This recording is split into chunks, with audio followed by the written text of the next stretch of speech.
Everything changed in 2020. People were so focused on the virus that they didn't realize that the government was printing money and devaluing their currency. Well, I think the issue is that we've always been printing, right? Like, doesn't matter what president has been Mhm. printing, we're printing.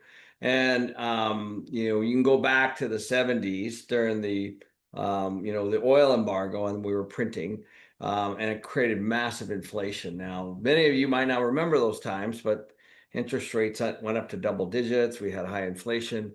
But I think the time to look back to that's most recent is probably the lockdown. And I think what happened during the lockdown, well, we know what happened. The people all were home and their savings rates went up, right? Everybody's collecting money.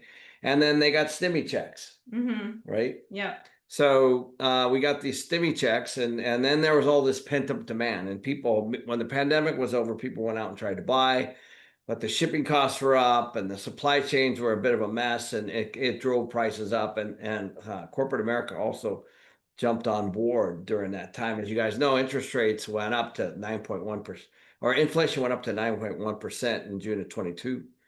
And then that's when they started combating this with the interest rates, right? Yeah, everyone thinks, we have this inflation, meaning that the price of goods have went up, but realistically, mainly it's that the price of our currency or the value of our currency has decreased.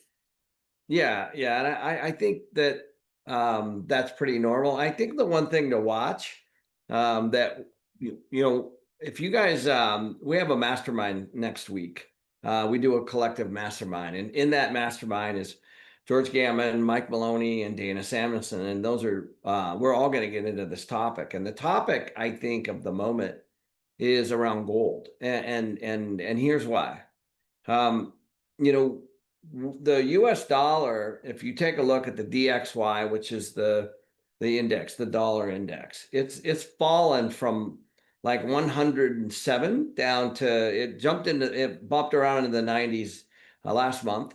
Now it's right around 100. And so why is that important? Well, we're right now in Rome, Italy, and we're using euros.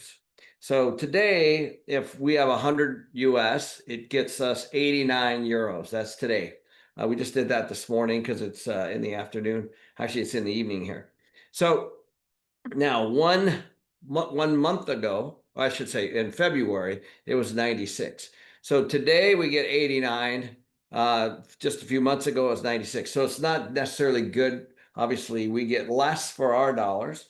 And so it's the exact same issue when people are getting paid in dollars. And so I think the thing that you guys should be Googling is what China is doing right now. So everybody thinks that this dollar issue is just a US game. It's not, right? There are other countries that can do other things like China. So China just increased their import quotas on gold.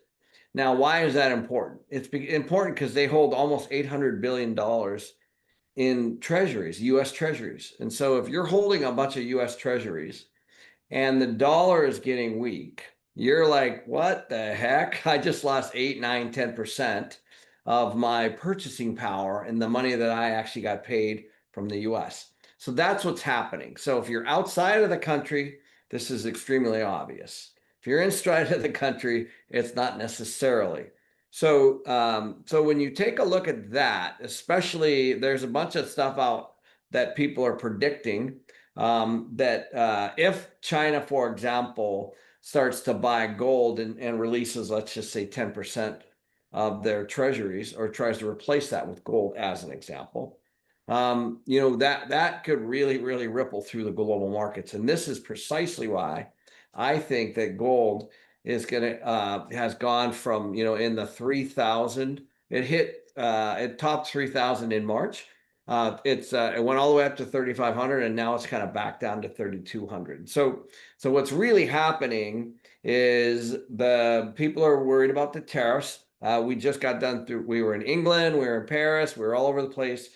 That's all they're talking about are the tariffs, and they're upset, right? When you say, Yeah, absolutely. and Big fan. right, they're not a big fan of what the U.S. is doing with regard to tariffs for all kinds of reasons. Now, So this is what's happening outside of the US. I'm not saying that Trump doesn't have a plan. He's not trying to bring manufacturing back, trying to bring jobs back, all of that stuff. But really, there's a reason why Walmart announced last week that they're rising their prices, right? And just go Google this. And so we think, and the sentiment is that a lot of these retailers are now going to start doing that, even in spite of the 90-day pause, I suppose it is. Yeah, because they're preparing, and there's also already a 10% across the board and Yeah. 30% with China still. Yeah, right. So, what we think is going to happen is it's the retailers are going to start repricing their stuff. It's going to hit toys, electronics, anything, obviously, a lot of the stuff that we get. And of course, lots and lots and lots of other things. But we think it's going to start to show up in June, July, August. And there's going to be a lag. And then, of course, you guys know there's going to be a pass through to the consumer, like there always is, just like there was during the pandemic. So, so inflation, even though the numbers are low, if you guys, I mean, we know the reported numbers are 2.4, 2.3, right? And it's the lowest it's been in a while. Right. And so I think everybody's kind of sitting back, especially outside of the US. And they're concerned about where all this is heading, especially, and I think the biggest issue is if they're holding U.S. Treasuries. And if you talk to George Gammon, and this is what we're going to be discussing at Limitless this year too. We got Jim Rickards coming. He confirmed 2 weeks ago.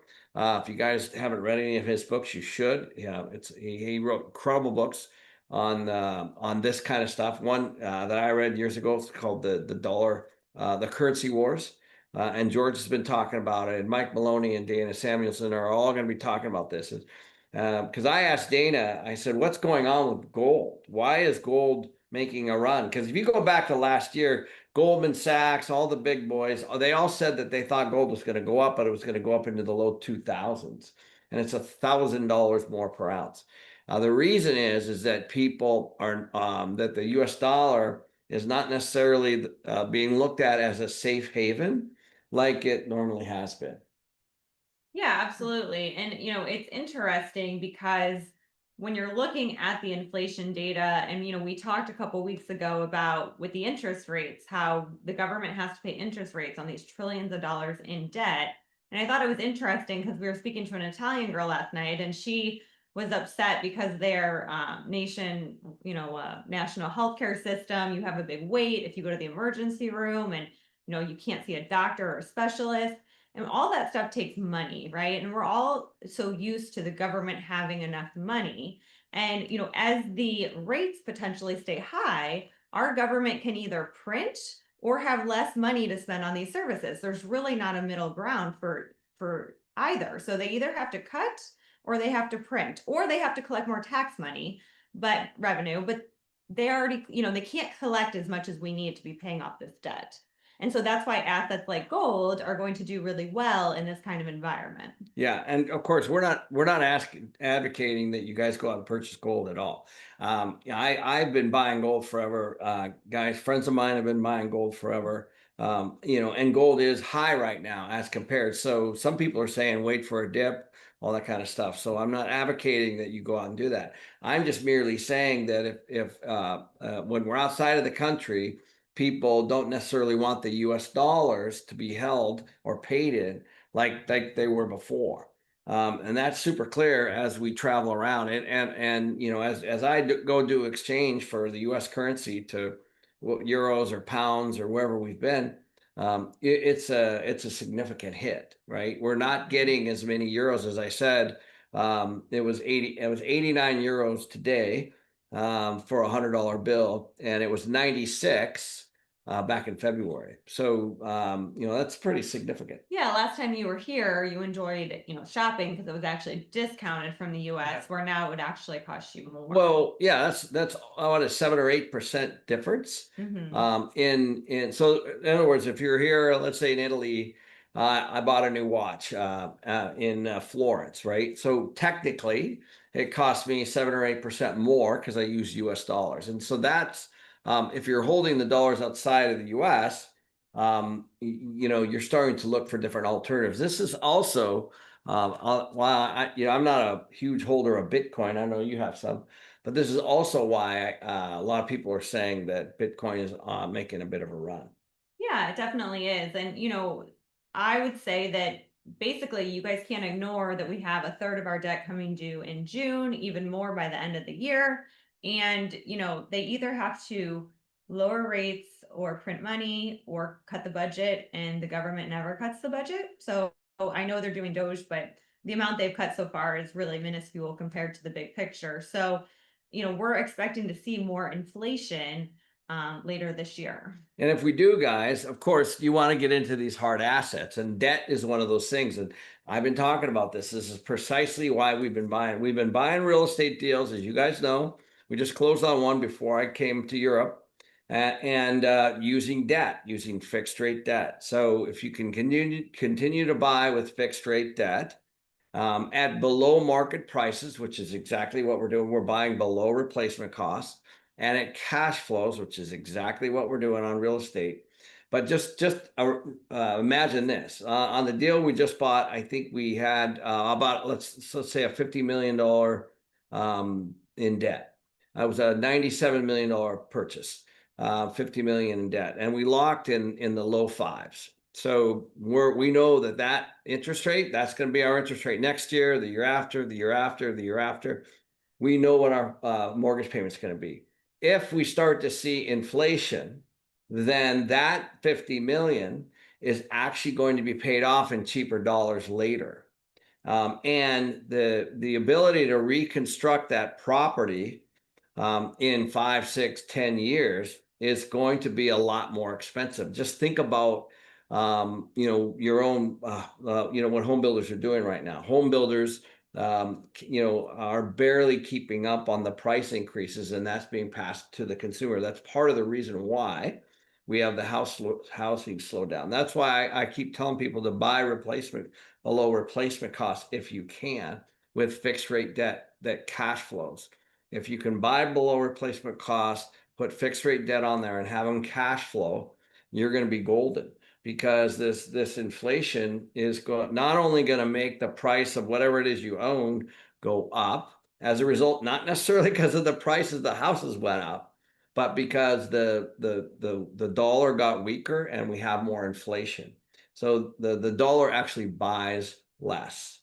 And Well, that's actually what's happening. and I think in this new economy too, we were talking about this at breakfast, is we've always had, the rich and the poor in America, and we've had a decent middle class. But through 2020 and all the printing that happened and how asset prices really climbed, you're basically getting rid of that middle class. And you're going to start to notice that in the next, I'd say, few months, maybe year, because, you have your people with assets, or even people that bought homes prior to 2021.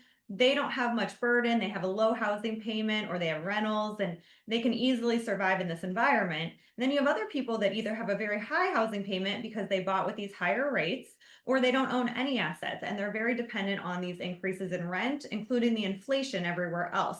So this divide between the haves and the have-nots is going to get distinctively different in the next few years. Yeah, and I actually think it's going to start to show up about this time next year. And here's what. If you take a look at the housing, most of the housing people pulled back when interest rates went up. Okay, that wasn't very long ago. A couple of years ago, a little 2.5 years ago, let's say. So there's a lag with housing. There's a lag with when you build something, like for us, when we build an apartment building, we actually don't open it for about a year. Literally, it's under construction for a year and no one can move in. So that's a lag. And then from that point, you usually have another year to year and a half to fill all the vacant units. So you have a lag with construction and a lag with building. And as rates go up, you actually pause new construction, because one of the biggest costs, not just with the lumber and the drywall and the concrete and the roofing and all that stuff, you have that, of course, but then you have the financing costs around that. And so when construction debt went up, people pulled back. And so what we have is we have a couple year window that we're in right now, of people that aren't necessarily building. And so but you need that because we were already behind. So what we're going to see is we're going to see anybody who started something in 20, 21, 22, those properties and those projects are going to be completed. And then we drop off a cliff as far as supply. So you're going to have a supply problem. It's going to be down, and you're going to have a high demand because of the affordability, because people can't necessarily buy a home right now. And so that's why the interest rate is so important. There's a massive gap between cost of home ownership and cost of rental. Right now, the renters are actually in a pretty good spot because there's a lot of units hitting the market right now. And those units that are hitting the market right now are creating lots of competition and keeping prices low. And that's good. That's good for the consumer. That's good for the renter, not necessarily good for the developer or the landlord. However, that's all going to change. And I think what you're going to see next year is you're going to see people that are going to start to see these massive rent increases again. And so the way housing works, as we all know, if there's too much of it, prices are good. If there's not enough of it, prices are not good. So you don't necessarily have now to build it. That's when we start getting into inflation. But if you start looking at an existing stock of housing, all that will be gobbled up first. The affordable housing will be gobbled up first. And then the new construction will start again because the affordable housing will start to rise to new prices. And then the new construction will start to make a lot of sense. But the new construction will only make sense at those rents that support it, which will be significantly Correct. higher if it's higher to build. That's right. That's right. Yeah. So it is important what interest rates do, of course, but we're building right now in anticipation of this. So we'll break ground on a couple more deals this year, even with the higher construction interest rates, because they'll be delivered in 2027 and late 2026. That's what we want. We want to open during a period of time when there's a shortage. That's when you want to lease up. That's when you want to open. And so right now there's not a lot of people pulling permits and doing construction debt, and even the banks are even concerned about that as well. So it's a lot of times it's the opposite of what you think. You have to think in a counter cyclical way. Yeah, in this kind of economy, you can't just be a consumer. You have to be an investor. And whether that means even, turning your home into an investment by renting the rooms or doing something to produce income, but you need to be invested in these hard assets. Before, in 2019, you could kind of save money and kind of get by. But with all the devaluation of our currency, if you're saving, you're actually losing money. And the have and the have-nots are going to be very distinctly divided, between those that hold assets and those that don't. Even those that make good incomes now, you're hearing, are struggling paycheck to paycheck to keep up with their lifestyles. Right. And so if you want to ride with whatever is happening, everybody can be pissed off at what they're watching. Everybody can be pissed off at the headlines and all that kind of stuff. I completely get it. I'm not happy about everything I'm seeing either. But it's the game we're in, and you got to be able to play it based on the never-ending moving parts. We have this new taxes. What does he call it? The big beautiful tax bill or something like that. That's in the process of coming out. That's going to be the next thing. But you got to really pay attention to what's going on with the U.S. currency worldwide. There's more currency outside of the United States than there is inside of it. So let me say that again. There's more currency. It's called the euro dollar. Just go Google this. Go watch Jeff Snyder at Eurodollar University. There's more currency outside of the U.S. because we buy so much stuff and we pay it in U.S. dollars than there is inside of the U.S. And so the people that are holding those dollars, that's as important as what's going on inside of the U.S. And so this is a big issue, I think, and it's going to be really interesting to see what happens with the dollar, how weak the dollar is, where it heads, and what's going to go on with hard assets. Well, I also think this round of inflation will be very different than the last round of inflation that we had. So the last round of inflation that we had, you had wages increasing too because there was a shortage of workers, right? Because everybody was on stimulus, a lot of people weren't working, and a lot of people didn't even want a job. So it was very hard to hire. So you had your wages increase as the inflation went up. Right now, you have jobs, people, companies laying off, it's a lot harder to find a job. So you're going to have this wage stagnation and maybe even a little bit of a decline along with inflation. And that's going to make the inflation even harder for those working to absorb. Right. And the other thing that, guys, I would encourage you to Google this. This is sneaky, but it happened last week. And that is that the US is buying bonds again.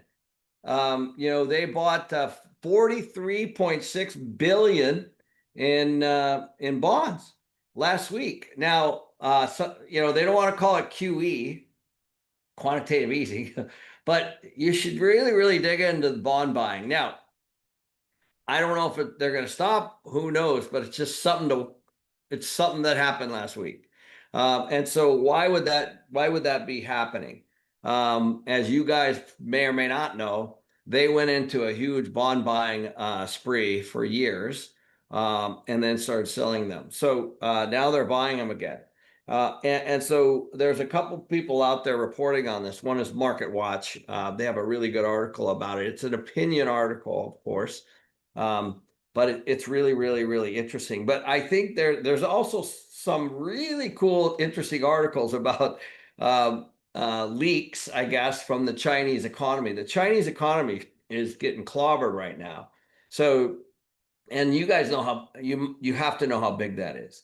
And so, if you're China, by the way, it's not a democracy. So, right. Yeah. If you're China and you're trying to figure out how to combat these tariffs, how to not mess with your own, is it the yuan, the Chinese yuan, and still continue to produce and sell goods and services, you have a lot of things that you can do as well. So I think it's important that you guys pay attention to that, because right now it does seem to be a bit of a pissing match between China and the US, right? Yeah, it'll be interesting to see in the next 90 days what happens with that. Ozarks is asking you, do home builders need to keep building to stay in business?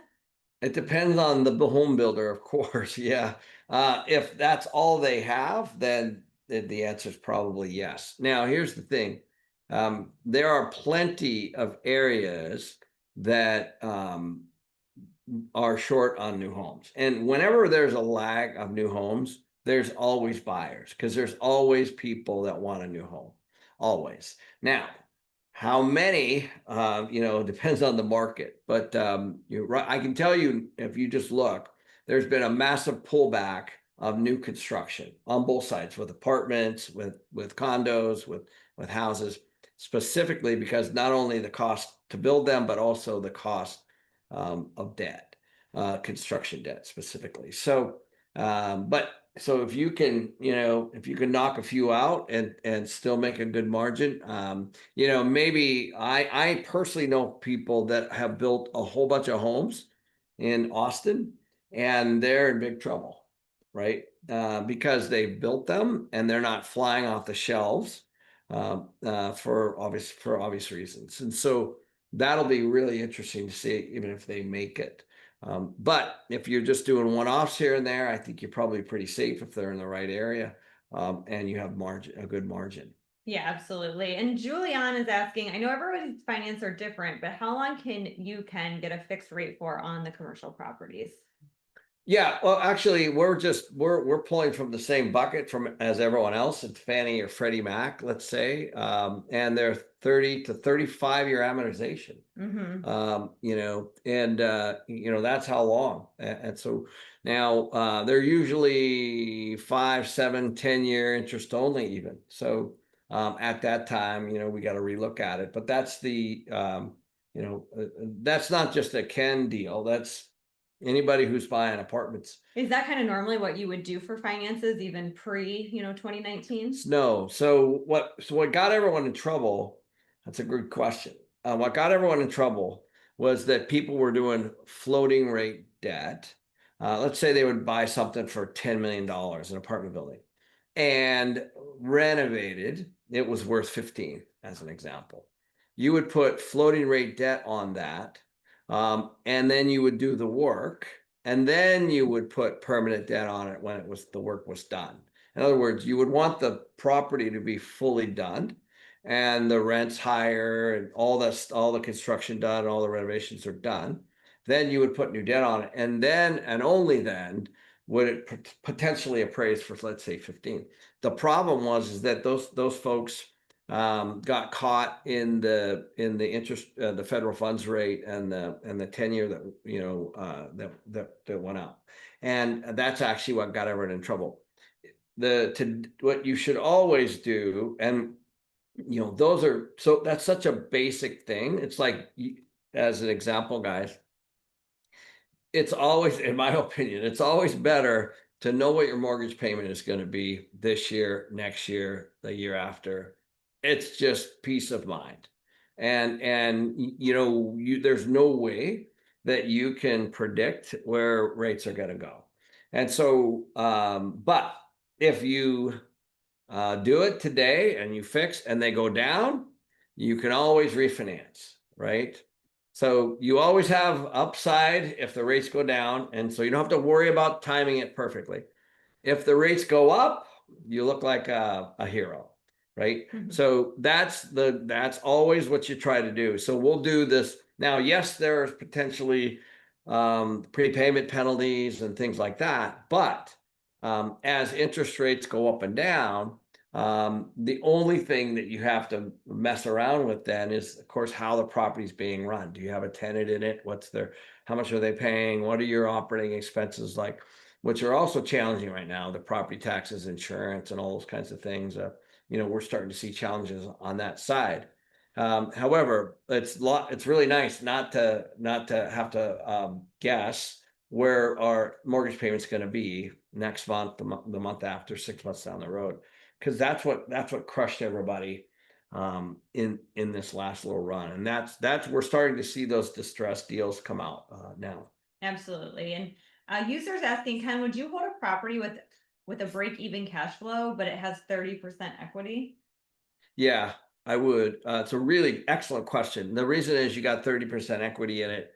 If it's break even, if it's truly break even, and here's why. I believe that property is going to be worth more. If you're feeding it today, it's okay. We for sure have operational issues in our own company. In other words, there's a lot of competition in this property that we're doing in Tucson, as an example, and there's another one being built down the road. We're competing. We have concessions, and we're competing for the same tenants, and there's higher marketing costs and all that stuff. So it's very common. But if you have that kind of equity, there's no sense in selling it and paying tax or anything like that, and then where are you going to park the money? So you're better off to get the tax benefit from the depreciation, and wait for that to come back. Now, I don't know exactly why it's break even, but if it's break even at 100% occupancy, and then I might rethink that. But if it's break even and you're sitting at 85 or 90, I probably would hold it. And also what the interest rate is, right? If the interest rate's high, you might be able to refinance it Yeah, eventually and you're not yeah, losing any right. money. But if you're sitting at a 3%, 4% interest rate and you're still breaking even, it's going to be a rough Yeah, go. yeah. I probably should clarify this. If there's some kind of upside, if the upside is that your occupancy is lower, or you're working through some of those operational things, and that's the reason it's break even, then for sure. But if you're like at the top of the tub and the water's right there, like maybe not, right? But so yes, all three of those: income, expenses, and debt, they all have to line up. So Carlos is saying, hi, Ken and Danielle, the VA loan for veterans, the new administration said no more forbearance and student loans are due immediately. And he's thinking that that's going to create big trouble ahead. And our thoughts on that, I guess. Yeah, it's very possible. You know, I don't. They're not really. Well, let's just pick on the student thing first. The most of that student debt. Um, like people will default on it regardless of what the government says. And that's going to work its way through the system. That's not necessarily the going to affect the renter, in my opinion, because they're already paying. Like we know people that have two, three, $400,000 in student debt, and they went, through medical school or whatever. Right. They're gonna pay their They're rent gonna, before they pay their student yeah, loan. right, yeah. So the rent will be paid before that, and most of those people are paying monthly.